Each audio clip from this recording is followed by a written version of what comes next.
आज हम लोग के अंदर क्या है, हम सिर्फ अपने शादी या ब्याहों में क्या कर दिए हैं, जो निकाह होता है वहीं सिर पे हमें इस्लाम और दीन याद आता है। बिल्कुल ठीक है, जहाँ सिर पे निकाह होता है सिर्फ एक रस्म ही रह गया है इस्लाम के क़वानीन के मुताबिक और शरीयत मुस्तफ़ा के मुताबिक।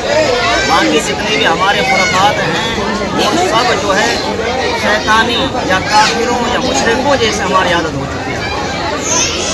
मैं अब तक यहाँ पे 4 निकाह बढ़ा चुका हूँ, 4 निकाह है, लेकिन 2 निकाह में 2 वालिद को मैंने सलाम किया। मैं एक अभी इससे पहले वाले निकाह मैंने जो पढ़ाया और उस लड़की के बाप को सलाम, और आज के निकाह के इस लड़की के शादी जो हो रही है, इसके जो निकाह हो रही है, इस बाप को भी सलाम। क्यों?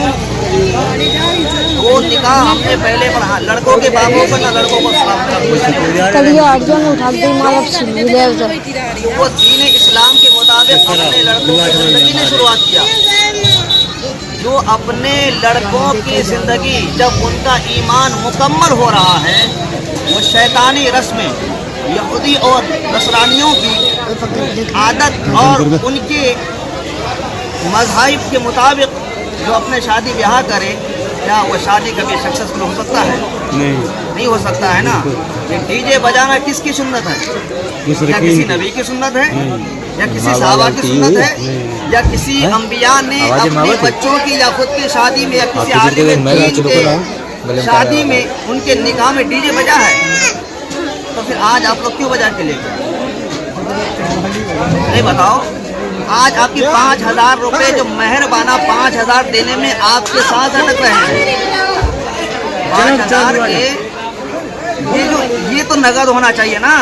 10,000 या 15,000 का डीजे जब पैसे दे रहे थे, कोई फर्क नहीं पड़ा, कोई एहसास नहीं हुआ, कोई जमीर नहीं मरा, कोई शर्म नहीं आई।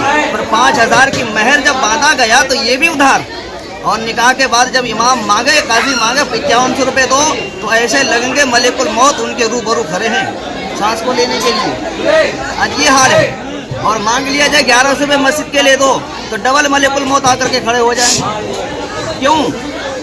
ये सिर्फ रस बिना के नाम पर जो हमने शादी और ब्याहों में ये चीज़ बना रखे हैं, ये हमारे शरीयत में है नहीं, ना हमारे दीन में है। जो इस तरह से करता है, ना उनके लड़कों की शादी सक्सेसफुल होते हैं, ना उनकी लड़कियों की शादी सक्सेसफुल होते हैं।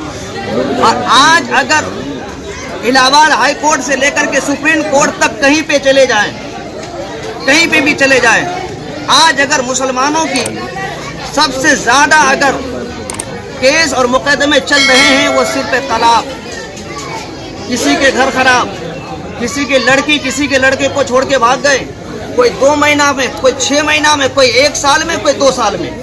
आज यही हो रहा है। और शादी के बाद जब हमारे बच्चे, हम अपने बच्चों की शादी करते हैं, जब हम अपने बच्चों को घर ले जाते हैं, फिर क्या होता है? फिर वही लड़का जब शादी नहीं हुआ था, बाप के भी इज्जत किया करते थे, माँ की भी इज्जत किया करते थे, भाई बहन की। लेकिन जब शादी हुआ, बाप ना रहा, भाई ना रहा, बहन ना रही, माँ नहीं रही, कोई किसी की इज्जत नहीं, सबको लात घूसे जूते मारने को तैयार है। और जब फिर बुढ़ापे आते हैं, वही लड़के जा करके अपने बूढ़े माँ बाप को छोड़ करके फिर अंत जाकर रहने को तैयार है। क्यों?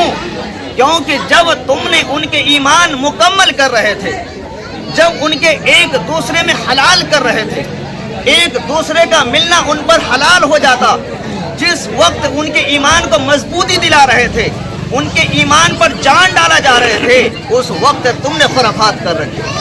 फिर जब बाद में जब लड़का लड़की देखे नहीं, बहू बेटा जब सताए, बुराए, बुरा कहे, भला कहे, फिर हम जैसे उलमाओं के पास जाते हैं, मौलाना एक ताबीज़ बना दो, बहू हमसे बात नहीं कर रहे, खाना नहीं दे रहे, बेटा हमें पैसा नहीं भेज रहे, हमारे खिदमत नहीं कर रहे। मैं तो कह रहा हूँ अच्छा है ना करे खिदमत, क्योंकि तुमने तो वैसा बना दिया उनको ना। वैसा क्या आज जो जिस लड़की की निकाह होने जा रहे हैं, कमालों की लड़की, क्या इसके घर में तो डीजे नहीं बजा? क्या इसके लड़की में जो हल्दी लगाए गए, क्या इसमें क्या हल्दी कलर का क्या इसके जिस्म पर वो रंग नहीं चढ़ा? क्या लेकिन डीजे का रंग नहीं चढ़ता है। तुमने जो डीजे बजा करके आए, बताओ क्या तुम पर आज भी नमाज माफ था? तुमने कितने वक्त की नमाज पढ़ी? कितने वक्त की नमाज पढ़े? जिस दिन से तुमने रस्म हिना के नाम से महफिलें सजाए, बताओ तुमने घर में कितने नमाजें पढ़े? मैं तो एक बात और कहता हूँ, जब तुम दूसरे बस्ती में आकर के इतने खुराफात कर रहे हो तो बता तुम्हारे घर का आलम क्या होगा, कल की रात का आलम तुम्हारे घर का क्या होगा। रस्म हिना के नाम पर जो तुमने उरियानियत की है, जो तुमने बेशर्मगी के हद पार कर दिए हैं, तुम्हारे शादियों को देख करके इब्लीस भी पनाह मांगता है। वो तो कहता होगा हम तो हैं इब्लीस, लेकिन हमसे बड़ा ये इब्लीस निकला। वो तो कहते ही होंगे ना हम तो हैं इब्लीस। इब्लीस इब्लीस के पास नहीं जाता है, इब्लीस तो फिर ईमान वालों के पास जाता है, क्योंकि तुम खुद इब्लीस बने बैठे हो। तुम खुद इब्लीस बने बैठे हो।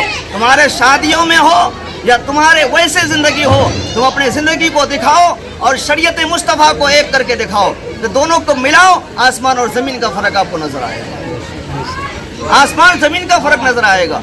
तो इसलिए अपने शादियों को यहूदी मुशरिकीन और काफिरों जैसी रस्मों के मुताबिक अपने शादी को ना करो। शादी करना है तो सुन्नत मुस्तफ़ा, शरीयत मुस्तफ़ा, दीन इस्लाम के दायरे पर करो, इंशाअल्लाह तुम्हारे वो शादी सक्सेसफुल होंगे। आज हमारे बच्चों के जो शादी होते हैं, जो औलादे होते हैं, हम ये तवक्को करें कि हम अपने लड़कों के शादी में नाच गाने, ताशे मरसिए, ढोल ताशे या आतिशबाजी या उरियानियत करें, और हमारे पोते और पोती उलमा बने, आलिम दीन बने, हाफिज कुरान बने। ऐसा हो सकता है? तुम्हारे बस्ती में कितने घर होंगे? 50-60 घर तो होंगे। बताओ कितने आलिम दीन है तुम्हारे बस्ती में? तुम्हारे बस्ती में जो मस्जिद है, कि तुम्हारे गांव के एक ऐसा आदमी नहीं है जो खड़े होकर के नमाज पढ़ा दे। दीन और सुन्नत के उनके पास इल्म नहीं, तुम्हारे पास दीन का इल्म नहीं, तुम्हारे पास कुरान की 10 सूरत याद नहीं, तुम्हें हुजूर की 4 बात याद नहीं, फिर तुम कहते हो कि हम मुसलमान हैं। फिर कहते हो कि हम मुसलमान हैं। आज फिर मारे और काटे जा रहे हैं, फिर कहते हैं कि ये सरकार हम पर जुल्म कर रही है, पुलिस हमें मार रही है। ये तुम्हें मार खाने का काम ही किए हो। अगर तुम शरीयत मुस्तफ़ा में रह कर यही शादी करते, क्या ये शादी में तुम्हारे निकाह नहीं बढ़ाया जाता? क्या इस शादी में ये लोग नहीं आते? और आज हम लोग कहते हैं कि हमारे शादी में अच्छे लोग आते नहीं हैं, हमारे मस्जिद के इमाम आते नहीं हैं। क्यों नहीं आ रहे हैं? क्योंकि तुम्हारी उरियानियत को देख के नहीं आते हैं। तुम्हारे बेशर्मी के हद जो तुमने पार किए हो, इसी वजह से नेक लोगों का गुजर तुम्हारे शादियों में नहीं होता। क्योंकि जहाँ शैतान होता है वहाँ मोमिन नहीं होता है, और जहाँ मोमिन होता है वहाँ शैतान नहीं होता। तो अपने शादियों को पाक करो ऐसी चीजों से। चलो आगे बढ़ाओ हजरत, समझे? और इन चीजों से तौबा करो। ठीक है, फरमान से अब फरमान जारी हुआ है तो हर जगह का फरमान है, एकदम ब्रेक नहीं लग रहा है, चालू है, बता तो रहे आप। फरमान अभी जारी हुआ है, 3 शादियां तो अब सुधार आया है। आप लोगों कुछ दिन के बाद बिल्कुल बंद हो जाएगा। दूर नहीं है, मदरस बहुत पास में है। जब यहाँ से आपको पता था यहाँ डीजे बैंड है तो तुम लाए क्यों? इसका जवाब, जब इस बात को पता था, पिछले शादी में भी तो हुआ था, यहाँ पे 4 शादी में बयान हुआ है, लेकिन मान क्यों नहीं रहे? अकल कब तक समझ में नहीं आएगी आप लोगों को? अकल ठिकाने में लाओ, ये जाहिलियत छोड़ो। अगर ये जाहिलियत में रहोगे तो ऐसे निस्त नाबूद हो जाओगे जैसे मूसा के उन लोगों ने जो है दरिया से निकल रहे थे, वो पानी में गर के खत्म हो गए थे। इसी तरह से तुम भी खत्म होने में, तुम्हारे घर खत्म होने में जर्रा बराबर का वक्त नहीं लगेगा। याद रखना इस बात को।